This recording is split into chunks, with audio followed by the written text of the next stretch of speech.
आप देख रहे हैं हेडलाइन इंडिया न्यूज। आइए शुरू करते हैं आज की ताज़ा खबर। पद्म विभूषित कवि गोपाल दास नीरज के जन्मदिन को जन्म शताब्दी वर्ष के रूप में मनाया जाएगा और इस कार्यक्रम के आयोजन से पूर्व एक प्रेस वार्ता को संबोधित करते हुए धर्म समाज सोसाइटी के सचिव राजीव अग्रवाल अनु और नीरज जी के सुपुत्र एवं गोपाल दास नीरज ट्रस्ट के अध्यक्ष मिलन प्रभात गुंजन ने कहा कि हिंदुस्तान ही नहीं पूरी दुनिया में हिंदी साहित्य के लोकप्रिय महाकवि जिन्हें गीतों का ऋषि कहा जाता है और भारत सरकार द्वारा पद्मश्री व पद्म भूषण की उपाधि से सम्मानित किया गया।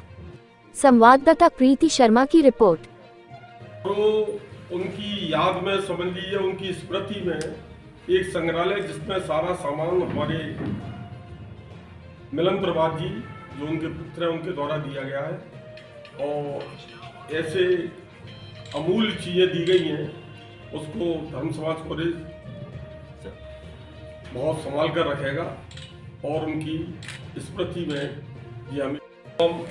नीरज ट्रस्ट द्वारा नीरज जी के संग्रहालय का यहाँ पर लोकार्पण किया जा रहा है और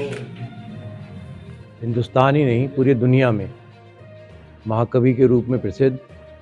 जिन्हें विदेशों में गीत ऋषि की उपाधि प्रदान की गई, भारत सरकार द्वारा पद्मश्री और पद्म भूषण से उनको सम्मानित किया गया। आदरणीय डॉक्टर गोपाल दास नीरज जी का इस विद्यालय से बहुत ही प्रारंभ का रिश्ता रहा है। उन्होंने यहाँ पे हिंदी विभाग में वो प्राध्यापक थे। उन्होंने छात्राओं को यहाँ पे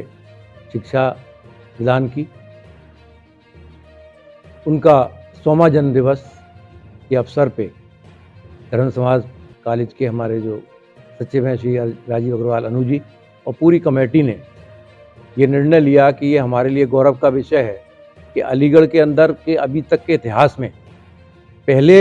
एक ये प्राध्यापक हैं जिनको पद्म भूषण से सम्मानित किया गया है। अलीगढ़ का ये इतिहास है कि किसी भी महाविद्यालय के किसी भी आज तक प्राध्यापक को पद्म भूषण से सम्मानित नहीं किया गया। केवल नीरज जी ऐसे व्यक्ति हैं जिनको कि पद्म भूषण पद्मश्री सम्मानित किया गया।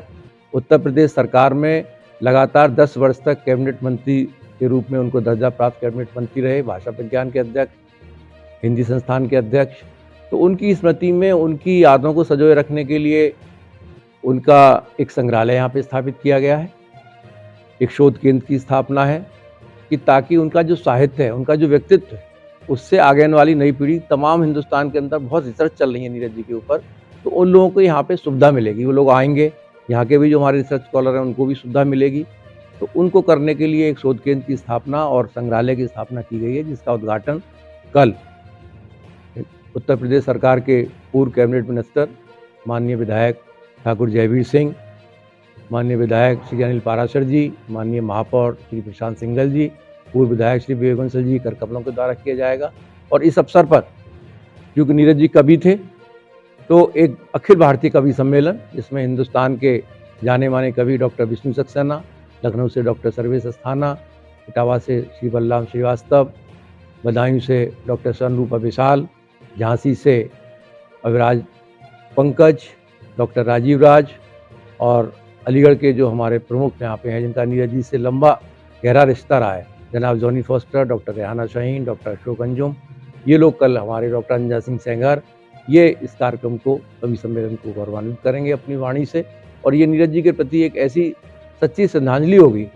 और ये अलीगढ़ के लिए मैं सोचता हूँ कि अभी तक आपने देखा होगा कोई भी इस तरह के यहाँ पे म्यूजियम नहीं तैयार हुए, न सरकारी स्तर पर न ये डीएस कॉलेज के लिए एक अपना एक ऐतिहासिक कार्य है जिसको कि आगे आने वाली सदियों तक याद रखा जाएगा। क्योंकि नीरज जी का नाम हम लोग रहें न रहें, लेकिन नीरज जी का नाम हमेशा रहेगा, डीएस कॉलेज का नाम हमेशा रहेगा।